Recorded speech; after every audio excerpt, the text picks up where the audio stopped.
Democracy in 30 days. 30 days in jail and you're finished. No trial, no conviction, just gone. This is Amit Shah's 130th bill and it could bury Indian democracy. Modi is safe, India unsafe. Modi is untouchable. Amit Shah controls the agencies. And with the 130th bill, opposition leaders can be erased in 30 days. Is this democracy or dictatorship? Ambedkar betrayed. Amit Shah mocked Ambedkar. He called Muslims termites. He says secularism is a lie and now he wants to rewrite the constitution itself.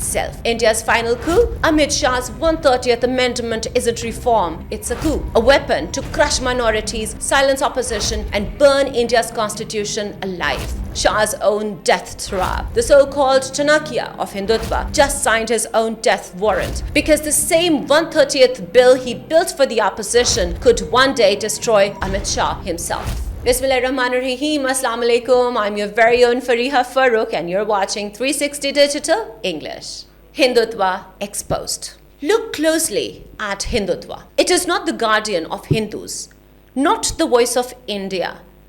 It is the iron fist of Brahman supremacy. It crushes Dalits. It tramples Adivasis. It humiliates lower caste Hindus. And when it comes to religious minorities, Muslims, Sikhs, Christians, it does not marginalize, it annihilates. This is Modi's India. Democracy on sale. The constitution, nothing but paper for Hindutva's fire. And now, Amit Shah has unleashed his most dangerous weapon yet, the 130th Constitutional Amendment Bill. The dangerous bill? Explained simply. Let me break it down. Very simple words. If a prime minister, chief minister, or any minister is arrested and kept in custody for 30 days on a serious charge, punishable by 5 years or more, that leader will be automatically removed from the office. Not convicted, not proven guilty, just arrested, just detained. This bill was introduced by Amit Shah himself on 20th August 2025 in the Lok Sabha. It can only pass if it gets a special majority.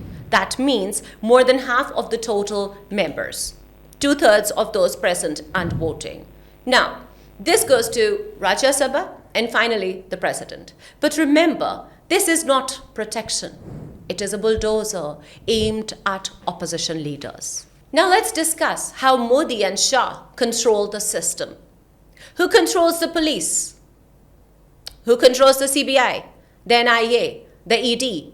Modi and Shah. So tomorrow if they decide, Arvind Kejriwal locked up, 30 days gone. Mamata Banerjee finished. Hemant Soren out. Bhupesh Baghel removed. No conviction, no proof, just 30 days in jail. Well, this isn't democracy. This is dictatorship disguised as constitutional reform. Well, you must be thinking why this is a constitutional coup. Let me answer you that. This bill tramples India's own constitution. Number 1, Article 21, the right to life and liberty. This bill punishes without trial. Number 2, Articles 102 and 191. Disqualification happens only on conviction, not detention. Number 3, the case of Ananda Bharti case, 1973. Supreme Court ruled Parliament cannot destroy democracy or due process. And federalism? Gone. Because this bill hands the center the knife to slash any state government they don't like. This is not reform. It's a constitutional coup. Ambedkar insulted. Never forget, Amit Shah mocked B.R. Ambedkar, the architect of India's constitution. He said, Congress reduced Ambedkar to a leader of Dalits only. Imagine your revered heroes humiliated by the Home Minister of India. He mocks their faith. And the country, it stays silent. Muslims called termites. Amit Shah calls them घुस बैठिए, infiltrators. Termites eating away India.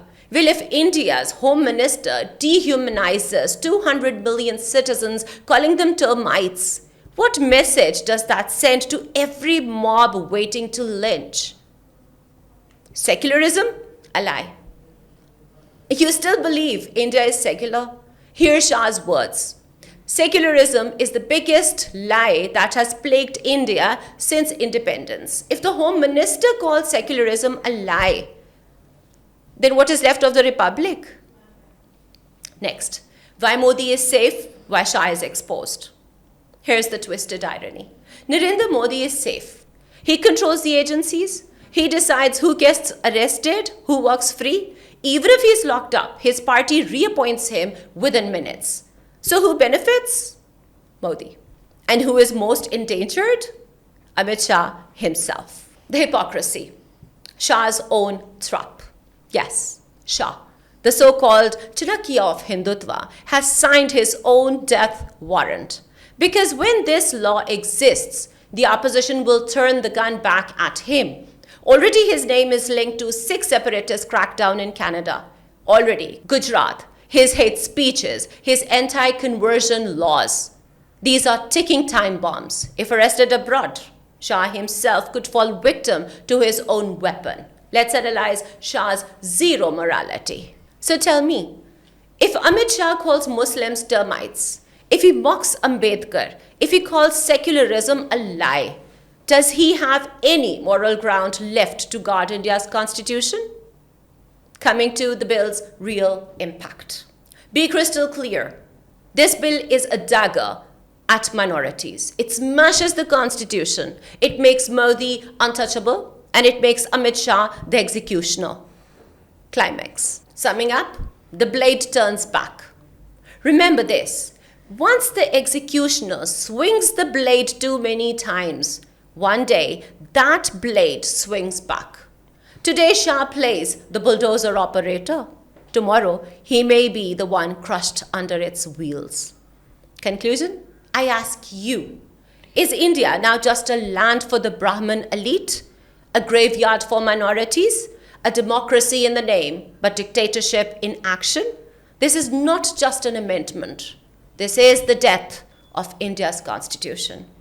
And Amit Shah, you may think you've trapped the opposition, but in reality, you've trapped yourself. History never forgets tyrants, and your name will be written, not as the savior of democracy, but as the destroyer of it.